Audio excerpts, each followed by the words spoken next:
Hillbilly, bluegrass, country, folk and blues are all words which describe my guest's music for today, Georgetown. They're performing in Greenside at what is called a City Soirée. Now, Georgetown only started in the early months of 2014, but this group of 4 friends are well on their way to international recognition. Their sound will not only leave you drinking sweet tea, but leave your soul craving more music.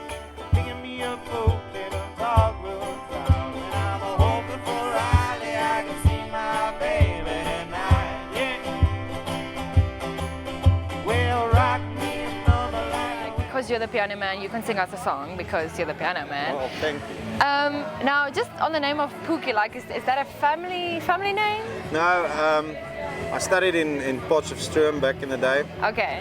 And you get like a Korsay Spa, noem hulle dit. Alright. Korsay Spa. And I had a girlfriend at the time, and she wrote a letter saying, "Love you, my Pookie" at the end. Oh. And they found it, and instantly that becomes your nickname. Yeah. Almost like Spud, like the series Spud. Exactly.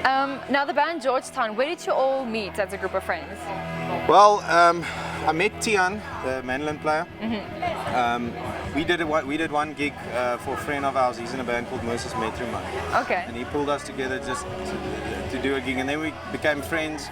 I moved in the area he stayed in, and then from there on, then we just became friends, started jamming at the braai. And where do you see Georgetown in 5 years' time? I don't know where I see Georgetown in 5 years' time, but I'd definitely say I hope to see us in 30 years' time. I mean, as long as the band never breaks up. That's our motto. If we can just stick together and do what we do, it doesn't matter where we are in 5 years. I mean, we're a bunch of friends doing this for the fun of it, for the love of it, and we hope to never As a long-term investment. Yeah, almost. exactly. Yeah. Still takes two to make a house home. Tian, you're on vocals, guitar and mandolin, and you also work at Little Wing Guitar School. Where did your love for music start? Well, my love for music started about in high school at about like standard 8 something. And my guitar teacher at that time just introduced me to the coolest bands, and I was more into skateboarding and stuff like that. Oh, okay. But that guy introduced me to like bands like Follicle Medicine and stuff like that, more old school folk kind of music, and then that just got me hooked. If you could choose any city in the world, what would be Georgetown's ultimate performance destination? Well, me myself, I'd like to go to New Orleans. I'd like to go perform there, like in the French Quarter, get a couple of beers in, just go perform there in the French Quarter. Where would you say does your inspiration for the songs come from? Well, we have different influences. Tian wrote Mary Ann and Susie, and his influence is very much folky and hillbilly. Old Crow Medicine Show is one of the bands that we look up to, and it's just the strings come from bluegrass. Okay. And that created the sound basically. Yeah. And if Georgetown could collaborate with any like musician or artist in either the international or local market, who would it be and why? Definitely Dan Petlansky in the local scene. Yeah, that guy is a hero. So he would be good in the blues department. And internationally, I would say Edward Sharp and the Magnetic Zeros. Being the youngest member of Georgetown, where did you learn or where did you go to further your craft of instruments?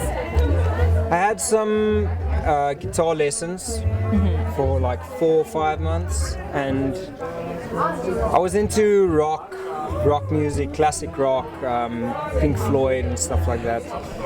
And I guess the different genre influences that we get from me and Michael and Tian definitely has a big influence on the sound that we have now. So I was into metal and stuff like that as well, but I think it was just a phase, but I think it definitely has an influence on what I'm doing.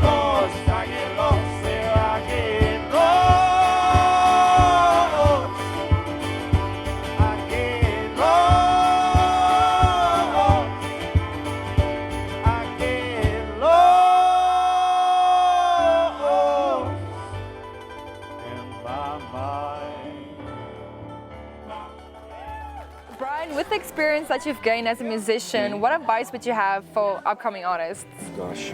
I've been playing since I was 7 and I'm 55 now, so it's like a long time. It's enough. The biggest thing now, because I do a lot of shows, is to be flexible. You have to be willing to sacrifice to be flexible.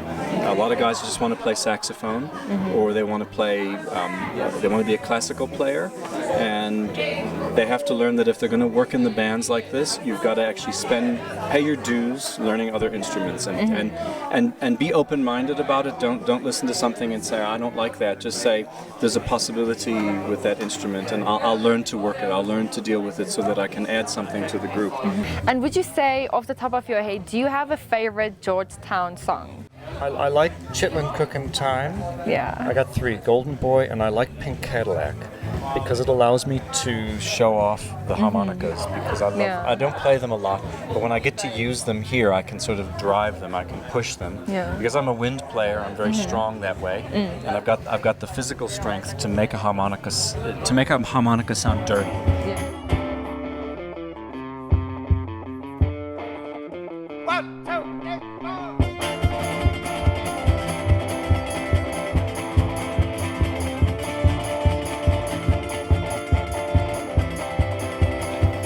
Well, all I can say now is sien is glo, maar voel is wragtig.